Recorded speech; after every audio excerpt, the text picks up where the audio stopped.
जैसे हम थॉट्स करते हैं वैसे हम महसूस या फील करते हैं, राइट।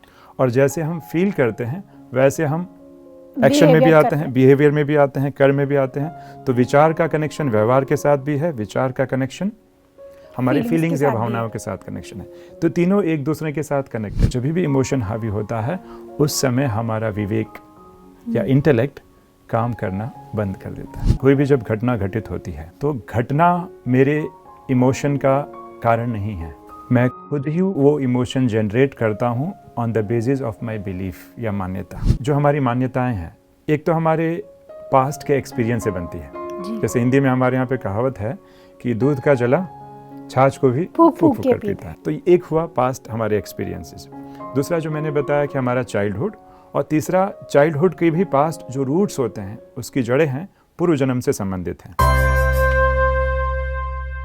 नमस्कार दोस्तों, स्वागत है आप सभी का हमारे प्रोग्राम जिंदगी बने आसान में।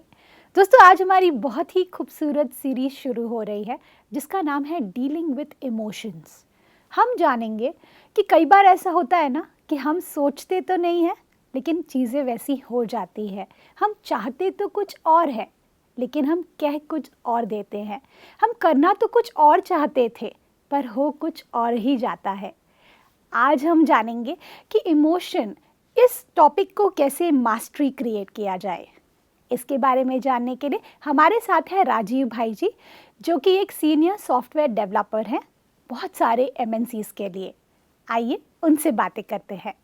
ओम शांति brother, welcome to our show. ओम शांति ब्रदर, इमोशंस बहुत ही भारी शब्द है अपने आप में, और कई सारे अलग अलग मान्यताएं हैं इमोशंस को लेकर के। आपका क्या कहना है कि इमोशंस एग्जैक्टली होते क्या हैं? ग्रेट, बहुत ही अच्छा क्वेश्चन है, क्योंकि जब हम इमोशन की बात करते हैं तो इमोशन का मतलब ही होता है एनर्जी इन मोशन जी। जिसे हम हिंदी में प्राय कहते हैं भावनाएं, फीलिंग्स। जी। तो ये अलग अलग शब्द इमोशंस के लिए यूज़ किए जाते हैं, और कई बार जो है साइंटिफिक डोमेन में देखा जाए तो इमोशंस और फीलिंग को भी थोड़ा डिफरेंशिएट किया जाता है। अच्छा, मतलब ये दोनों अलग हैं? साइंटिफिक कम्युनिटी थोड़ा सा उसको डिफरेंशिएट करती है, बट नॉर्मल ह्यूमन बीइंग दोनों को एक ही मानकर चलता है। हाँ, क्योंकि आज तक तो हम यही मानते आए कि जो हमारे जो इमोशंस है या जो फीलिंग्स है ये आर सिनोनिम्स टू अस, लेकिन इन दोनों के बीच में क्या अंतर है ब्रदर? इमोशंस की अगर हम बात करते हैं तो विज्ञान के जगत में या साइंस की जगत में लोग वो चीज़ें जो बॉडी पे लाइवली फील होती हैं, नेचुरल जो बॉडी का रिएक्शन होता है, जैसे मान लीजिए कोई इवेंट घटा या कोई घटना घटी और मन में मेरे दिल की धड़कन बहुत बढ़ गई। Right. Best example is fear. Right. तो fear is also one form of emotions, and लोग उसको अलग अलग तरीके से कैटेगराइज करते हैं। तो साइंटिफिक कम्युनिटी में जो बॉडी पे जो फीलिंग जिसकी बहुत क्लियरली होती है उसको लोग ज़्यादा इमोशन की कैटेगरी में कैटेगराइज करते हैं, और लाइवली उस चीज़ को अगर हम फील करने लगते हैं तो उसे हम फीलिंग वर्ड से भी कई बार संबोधित करते हैं। बट मैं दर्शकों को यूजुअली यही कहूँगा कि विदाउट एनी कन्फ्यूजन अभी हम इसे सिनोनिम की तरह जो है कंसिडर कर सकते हैं। बिल्कुल ब्रदर, जब हम बात करते हैं इमोशंस की, इमोशंस, ये मेरा पर्सनल क्वेश्चन है, ये मैं जानना चाहती हूँ कि इमोशंस हम क्रिएट करते हैं या इमोशंस हमें क्रिएट करता है? ग्रेट, ये बहुत ही अच्छा क्वेश्चन है, क्योंकि बहुत से लोग हमारे लिए एक बहुत बड़ा देखा जाए एक आज के युग की अगर मैं बात करूं तो एक बहुत बड़ा अपने आप में कन्फ्यूजन है कि हु क्रिएट्स हूम, कौन किसको क्रिएट करता है। क्या इमोशंस अपने आप हो जाते हैं या हम क्रिएट करते हैं? बट मुझे लगता है कि हमें उसके पहले ये समझना होगा कि इमोशन का संबंध, हमारी भावनाओं का संबंध हमारे विचारों से है, थॉट्स से है। अच्छा। सो जिस प्रकार का हम थॉट्स प्रोड्यूस करते हैं उस प्रकार के इमोशंस क्रिएट होते हैं। राइट। और देखा जाए तो थॉट्स या विचार बहुत सटल होते हैं। राइट। लेकिन इमोशन को क्योंकि हम एक्सपीरियंस कर रहे हैं, फील कर रहे हैं, तो उसे पकड़ पाना बहुत ही आसान होता है। सो अगर हम थॉट्स को समझें तो इमोशन को भी वैसे ही समझा जा सकता है। एग्जाम्पल के तौर पे जैसे आप बता रहे थे कि थॉट्स में ये भी एक प्रश्न है, will come to emotion, but thoughts के पहले मैं थोड़ा सा इमोशन के पहले मैं बताऊं। बिल्कुल। कि जब हम थॉट्स की बात करते हैं तो ये भी प्रश्न यहाँ पे भी आता है कि थॉट्स हम खुद क्रिएट करते हैं कि थॉट्स ऑटोमेटिकली आते हैं। एग्जैक्टली। तो अगर इसको समझेंगे तो मैं समझता हूँ कि हम इमोशन को भी समझ पाएंगे। तो शॉर्ट में बताऊँ कि एक होता है कि थॉट्स हम खुद क्रिएट करते हैं जी, और एक थॉट्स ऐसे भी होते हैं जो हम क्रिएट नहीं करते हैं, ऑटोमेटिकली आते हैं, जिसे विज्ञान के जगत में लोग ऑटोमेटिक थॉट्स भी कहते हैं। राइट। या कई अगर मान लीजिए थॉट्स नेगेटिव है तो लोग ऑटोमेटिक नेगेटिव थॉट्स ऐसे भी कहते हैं। राइट। और तो अब प्रश्न ये है कि क्यों, इससे क्या फ़र्क पड़ता है कि अगर मैं क्रिएट कर रहा हूँ कि ये ऑटोमेटिकली आ रहे हैं। बट रियलिटी ये है, एक जो थॉट्स हम क्रिएट कर रहे हैं we are responsible for the same. Right. लेकिन जिसे हम ऑटोमेटिक थॉट्स कहते हैं या हिंदी में कहेंगे स्वचालित, जो ऑटोमेटिकली ही चलने लगता है। राइट। और कई बार हमने देखा होगा कि कई लोग शिकायत करते हैं कि रात को मैं सोना चाहता था 11 बजे, लेकिन ना चाहते भी वो थॉट्स बार बार आ रहे हैं। बिल्कुल। और नींद आई 1 बजे। लेट, इनफैक्ट एक और बार बार चेक करते रहते हैं कितना बजा। राइट। फिर लोग अलग अलग युक्तियाँ ट्राई करते हैं।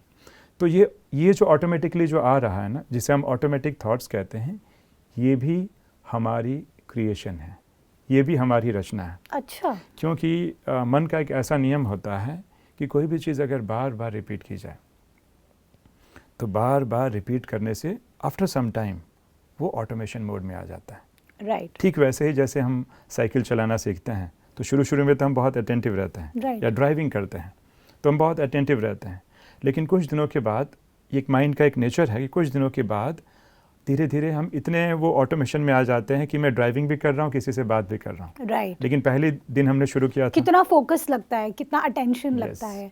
बिल्कुल। So after some time it comes in automation mode. Right. तो अभी हमको लगता है कि वो ऑटोमेटिकली आ रहा है, बट उसके भी रिस्पॉन्सिबल हम खुद हैं।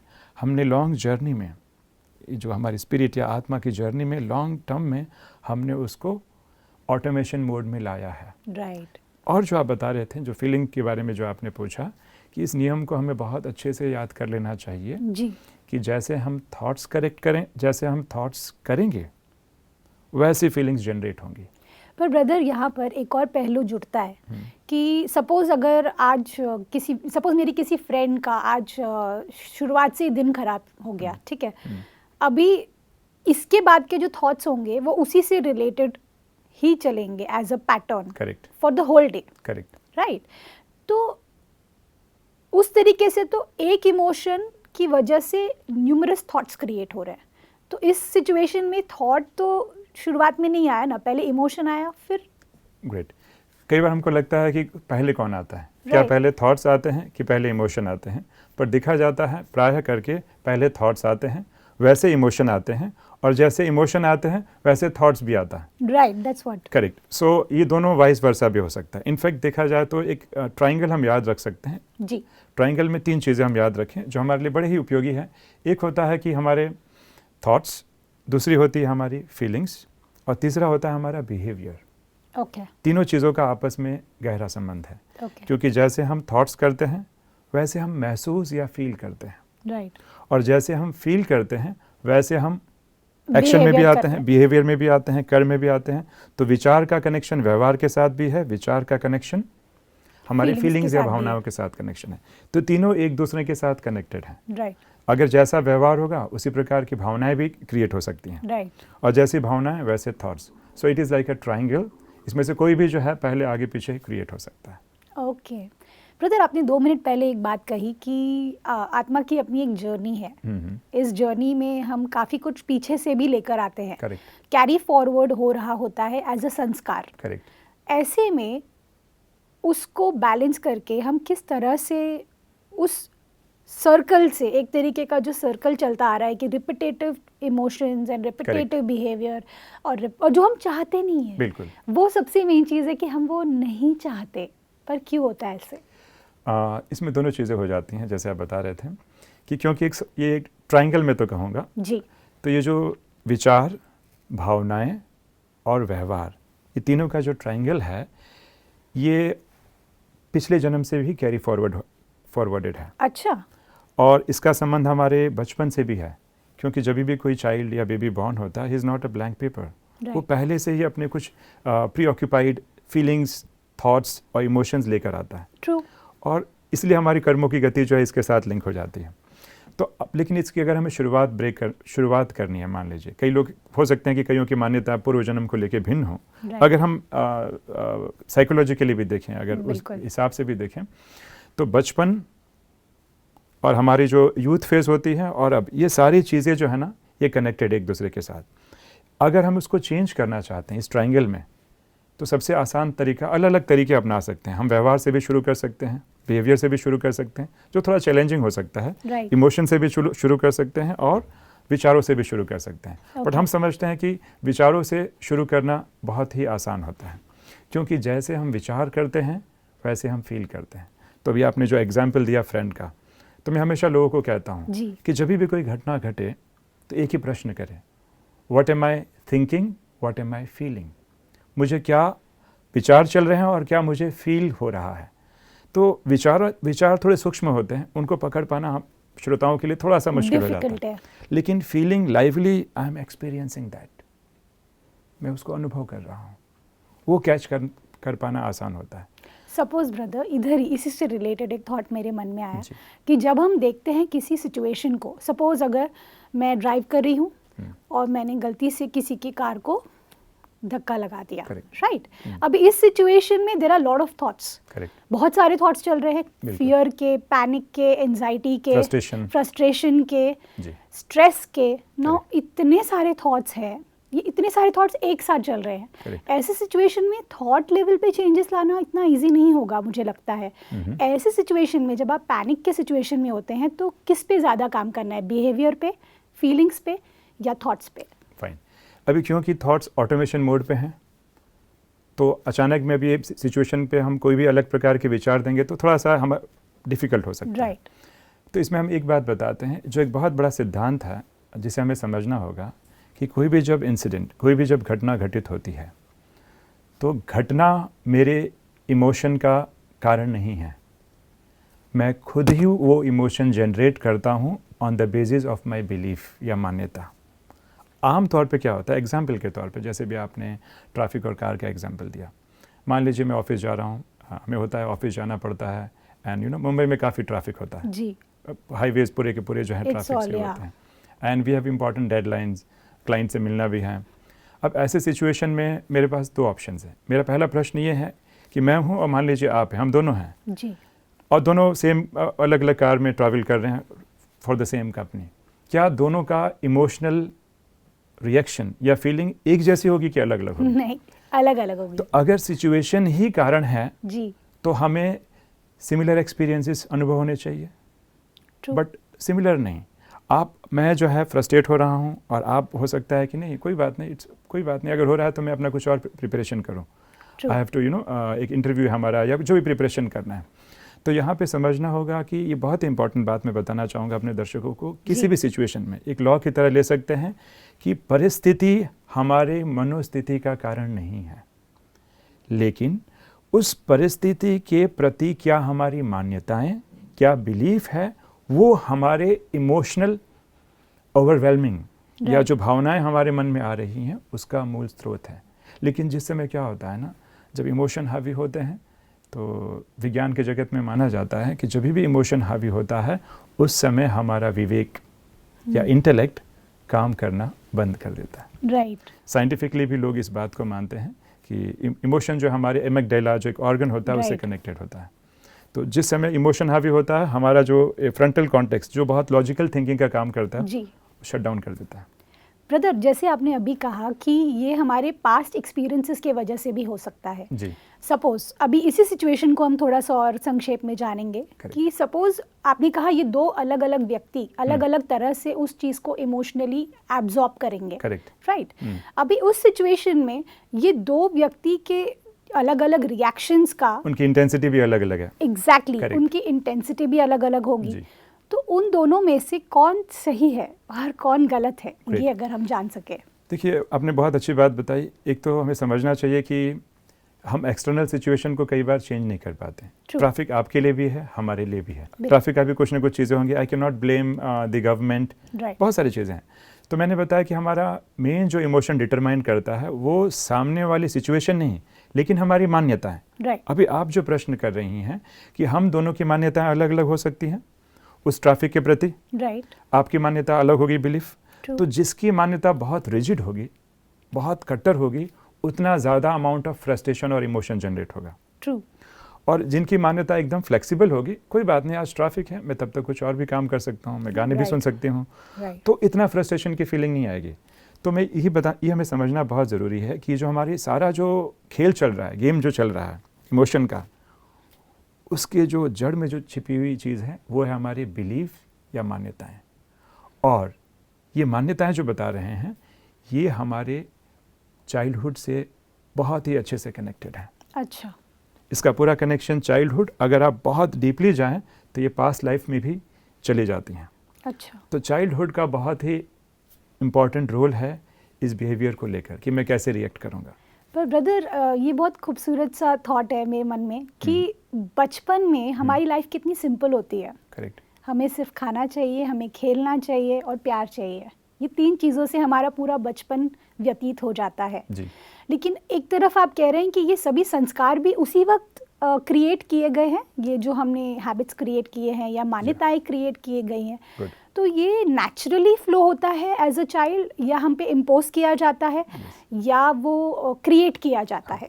बहुत ही अच्छा आपका प्रश्न है। आई थिंक बहुतों को ये क्लियर होगा इस बात को लेकर कि इसमें 3 इंपॉर्टेंट ऐसे तो बहुत सारे पैरामीटर हैं, लेकिन 3 पैरामीटर हम ध्यान रख सकते हैं कि जो हमारी मान्यताएं हैं, एक तो हमारे पास्ट के एक्सपीरियंस से बनती है। जैसे हिंदी में हमारे यहाँ पे कहावत है कि दूध का जला छाछ को भी फूक फूक कर पीता है। तो उसको लगता है, छाछ भी दिया जाता है तो लगता है कि भाई ये तो दूध की तरह ही गर्म होगा, क्योंकि उसकी मान्यता है कि हर सफ़ेद लिक्विड जो होता है वो क्या होगा, वो गर्म ही होगा और मेरे जो है मुंह को जो है जला देगा। राइट। तो एक हुआ पास्ट हमारे एक्सपीरियंसेस। दूसरा जो मैंने बताया कि हमारा चाइल्डहुड, और तीसरा चाइल्डहुड के भी पास्ट जो रूट्स होते हैं, उसकी जड़ें हैं, पूर्व जन्म से संबंधित हैं। लेकिन अगर आप चाइल्डहुड की बात कर रहे हैं तो चाइल्डहुड में देखा गया है, रिसर्च ये बताता है कि बच्चा जब 8 से 12 वर्ष की अवस्था में होता है तो उसका सबकॉन्शियस माइंड ओपन होता है। उसकी अभी क्रिटिकल थिंकिंग इतनी डेवलप नहीं हुई रहती है, और ऐसे स्टेट में बच्चे को जो इनपुट या इन्फॉर्मेशन पेरेंट्स डालते हैं वो सीधा सबकॉन्शियस माइंड में चला जाता है।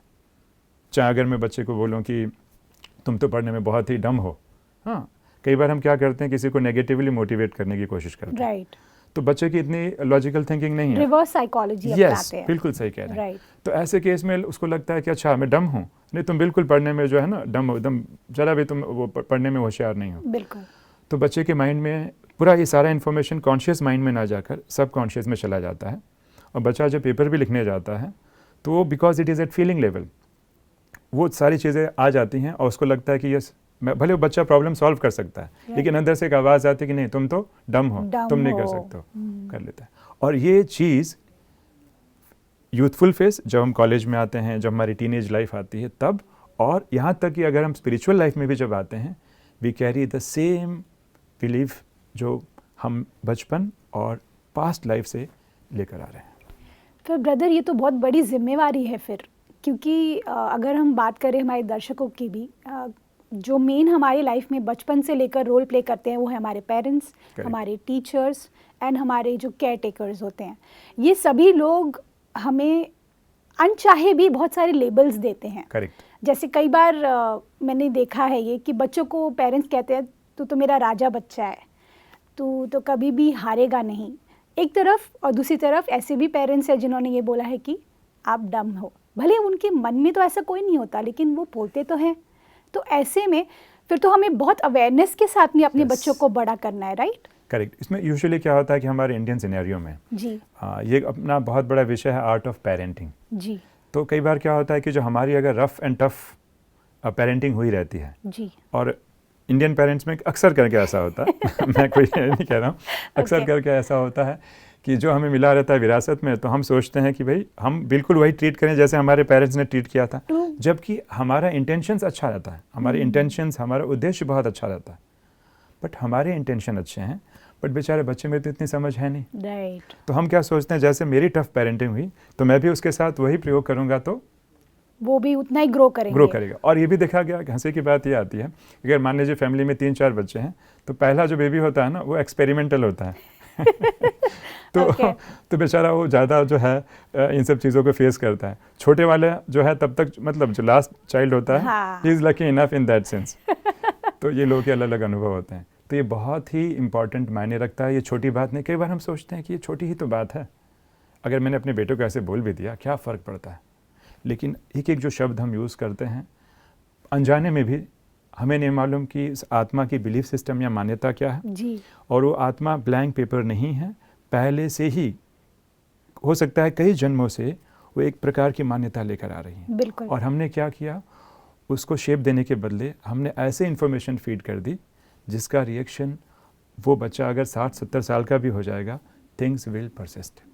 ब्रदर, आज के एपिसोड में हमने आपसे बहुत कुछ सीखा, जिसमें मुझे सबसे खूबसूरत बात ये लगी कि हमें अपने बच्चों को, स्पेशली जो उनका जुवेनाइल एज होता है, जिसके अंदर वो बहुत ज़िंदगी की सारी चीज़ें एक्सपीरियंस करने वाले होते हैं, उस समय पर अगर हम उन्हें पॉजिटिव एफर्मेशंस दें तो उनकी ज़िंदगी हमेशा के लिए खुशनुमा हो जाएगी। All thanks to you brother, thank you for coming in our show. ओम शांति। ओम शांति। दोस्तों, है ना ये कमाल की बात।